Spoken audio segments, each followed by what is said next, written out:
Right, saw this.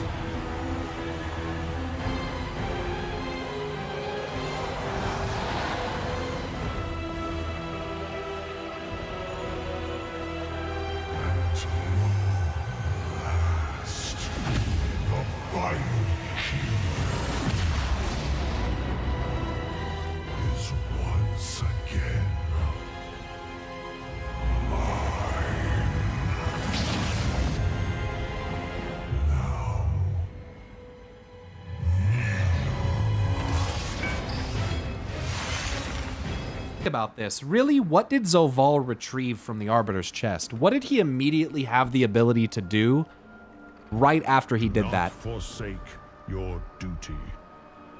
Your allies. What was the Arbiter doing? We tried to stop her, to stop them both. He just got his own shit back, right? But the jailer is the ability to be entrance to ZM, the ability to access Zereth Mortis. I long dreaded has finally come to pass.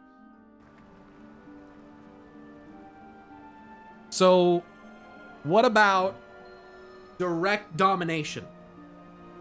Like, did we ever see him directly dominate someone like Jaina and Thrall and them, like, before, without a sword? Think about this. Anduin is dominated because he wields the sword. Zoval got his heart back and immediately dominates the champions. He says, "At last, I got my shit back, now kneel," and he commands them instantly with that power in his hand. Their eyes glowed blue like they were dominated. You feel me? He got back the immediate power to do what? Dominate. What does that say about the domination order, chat? They're the same fucking thing. The reason why they gave the fucking Arbiter his power is because it's the power to order. That's literally what it is. Direct control. That's why the Arbiter had it. Because it's the mechanism of control. They took away the key and used it to lock him away in a prison. Order in the form of control and command, right? That's what the Arbiter's power was, to dictate where the souls would go. And although it wasn't directly just domination in that sense, she's controlling, she's ordering, right? That's why. What the fuck, bro? They make it what he does in the Maw intro is a weak version than that. Doesn't he do that when you get, no, he just puts them in chains. Their eyes don't glow blue like that. No. When you first go to the Maw, he's not that powerful. He can do that, but they took the power of order away from him and built their own order with it using the Arbiter. Oh my god, the Titans have left their mark here in a way that I did not even understand before. Holy fuck. They recognized it, dude. These motherfuckers. Is it even their own power? Or is their concept of order something that they took from somewhere else? Does it mean the jailer was installed by the Pantheon? That's not really what I mean. I'm saying, what if order as a concept wasn't a Titan idea originally? What if we have it backwards? What if they didn't come and exert their own order? What if they came and overthrew an order that already existed? Perverting it, making it into something less than what it should be. It's the same concept of them taking the light and shadow and ordering them, making abominations out of it. They take something that's already there and they make it worse. Dude. What the fuck? They took the Shadowlands order to make it their own. Yes! Yes! There's no way. It could... That's one option. There's no way. It could go the other... Dude. I'm geeking out right now. Well, if Zoval is Argus's prototype... Listen. Holy fuck! It's why his soul goes back to him! It's what I've been saying! It's like the Titan Keepers. Okay, so a lot of people don't know this. After the Titan Keepers were created and the Titans ordered Azeroth, they left Azeroth. And when they did that, they ended up finding out about the Sargeras thing, confronting Sargeras. Check this out. Most people don't know this. When Sargeras struck down the Pantheon, Norgannon not only wove a shroud around them that would send their spirits off and save them, they went back to Azeroth. They flew into the Keepers. It's like the Keepers were created as a respawn point. And when they died, their soul went there. Dude, there's no chance in hell. When we expelled the remaining power of Argus's soul, the echo from it hit the fucking Arbiter. It was drawn to it like a fucking respawn point. That's why it slammed into her. Because the core of the Arbiter is Zoval's core. Holy shit! It was a soul conduit. It drew it back to it like a fucking respawn battery point. What? True, it's why it went there. If that's the case, then... Oh my god. Dude, what we think about Argus might actually be true.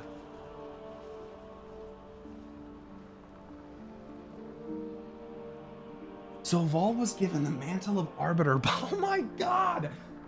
Why did his soul slam into the Arbiter? Oh my god! And it disabled, it was antithetical to it. The power wasn't compatible anymore because of what Sargeras did.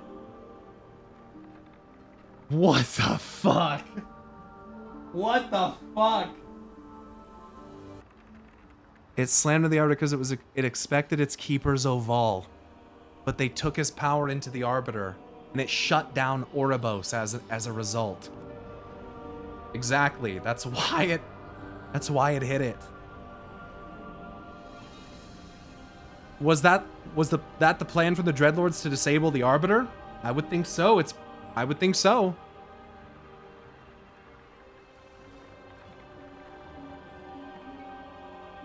Jailer wanted to use his Order Orb magic to do what he wanted when he was the Arbiter. That's why the Primus and others imprisoned him, because he didn't want to do Order anymore. But we don't really... What is Order? I mean, we've talked about it before. Control, division, classification, division especially. For Zoval to say a cosmos divided cannot survive what is to come. There is a chance that maybe he did turn against his maybe natural duty to Order. And perhaps that was a reflection of something that changed in his creator.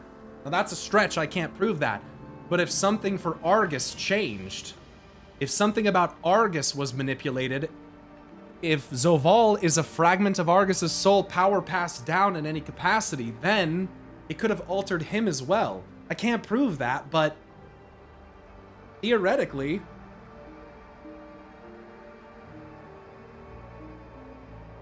if Zoval thinks that, Argus must too, meaning Sargeras.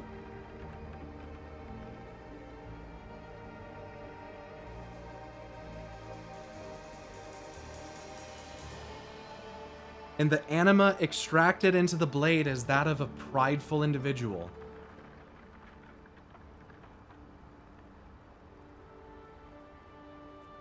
Through the suffering and torture, the rage of the Unmaker surges. Dude, oh my god. That means that theoretically Sargeras could know how to put a soul back together. Holy fuck, dude. The sword theory, dude. Oh my god. Did it really do the opposite of a Mournblade? Instead of splitting it with division, it put it back together with chaos. He actually mended her soul. What the fuck?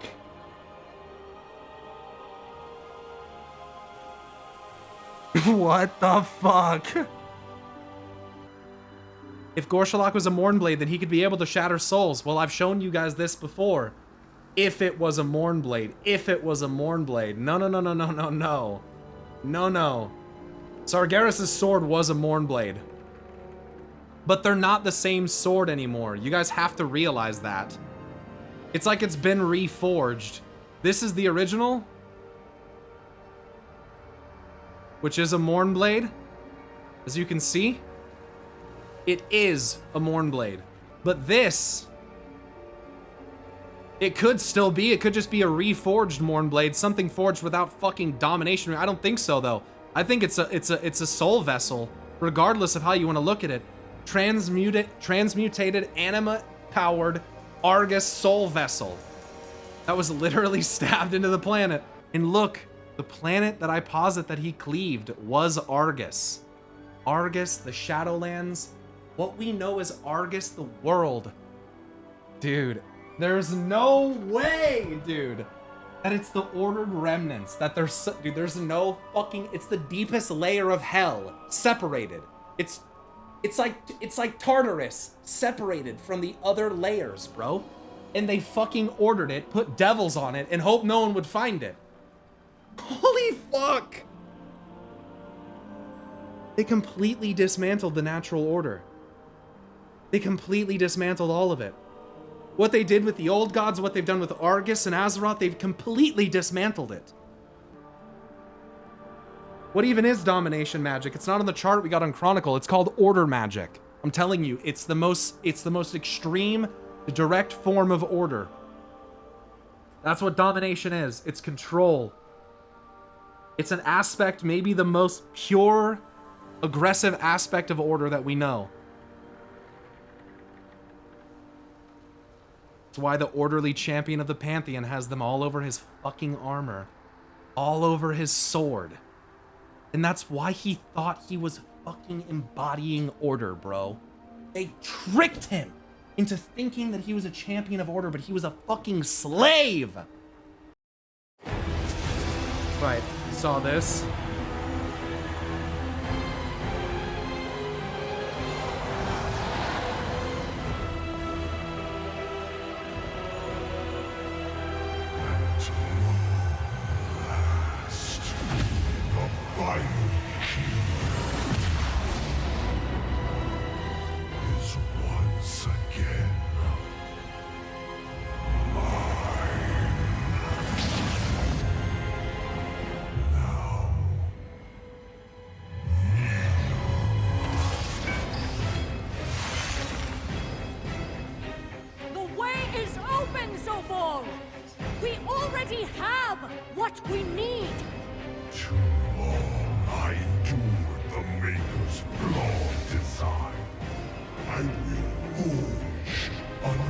Talking about the Titans, dude.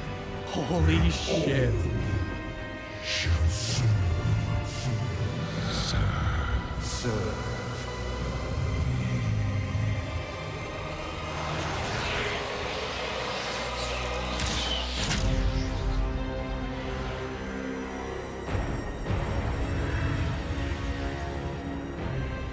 I will never serve.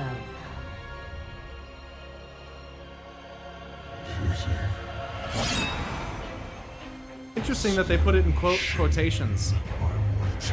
The implication is that by what he says in the word serve has a little deeper meaning, I guess, for her, which makes sense.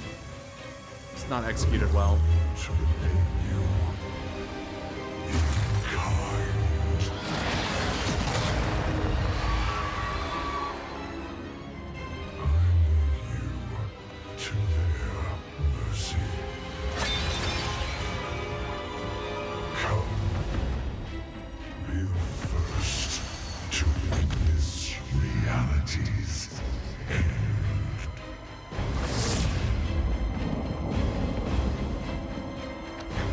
Cannot let him reach me. There's such a good double meaning in that. Gets back his orb, immediately acts like an arbiter by giving Sylvanas her soul back. I like how he just kind of throws it at her, though, because what we're about to learn is that the process of kind of awakening from her slumber is the result of her spirit, of her soul being in conflict. And so we're going to witness this where, Banshee Sylvanas inside is conflicting with Ranger General Sylvanas. And until Ranger General Sylvanas accepts who she has become and recognizes that though she has made these mistakes and will maybe never get forgiveness for them, she can still seek atonement for them and thereby can kind of move past some of that grief. But Sylvanas can't awaken until that's happened. And I almost kind of wonder if that, like, maybe could apply to Azeroth in a sense, or has applied to her in some regard of, like, the two aspects of the soul being in conflict and not being able to awaken because something hasn't been come to terms with yet. And maybe that's something that's in Azeroth's nature, which she has yet to accept. Maybe that's expressed through Argus. Maybe it's that concept of ending and letting things begin anew that maybe Azeroth has, maybe she herself struggles with. Or maybe her children as the Titans and the way that they behave is that expression of her feeling that way, you know? Like, how do I put this? The concept of these beings acting the way they do is because there's a greater force behind them. Because universally, if Azeroth represents everything universally alongside Argus, then everything is therein a representation, an expression of her, of them, right? So if the Titans had this overbearing sense of order, Sargeras wants order as well, but maybe also, like, there's an aspect of whatever as a separate thing. Like, these are different, I think, expressions of Azeroth. And so people would say, oh, does that make Azeroth the bad guy? No. You can't define something like that as good or bad. It's beyond the premise of, like, morality in terms of how a mortal would see it. But I think maybe that's not the case. Maybe Azeroth understands or has sought knowledge from the most meager and short-lived of beings. I think that would be very poetic and kind of fit a lot of the tropes that exist in fantasy, is that the gods have something to learn from mortals.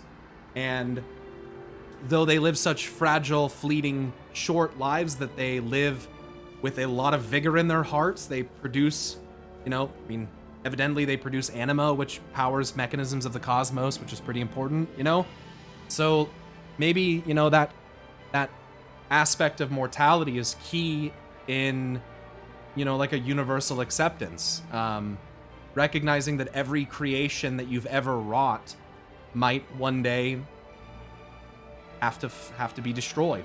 And maybe recognizing that, like, that natural tendency towards that decay, that entropy, and that destruction is inevitable, and that there's beauty to be found there, not to be feared.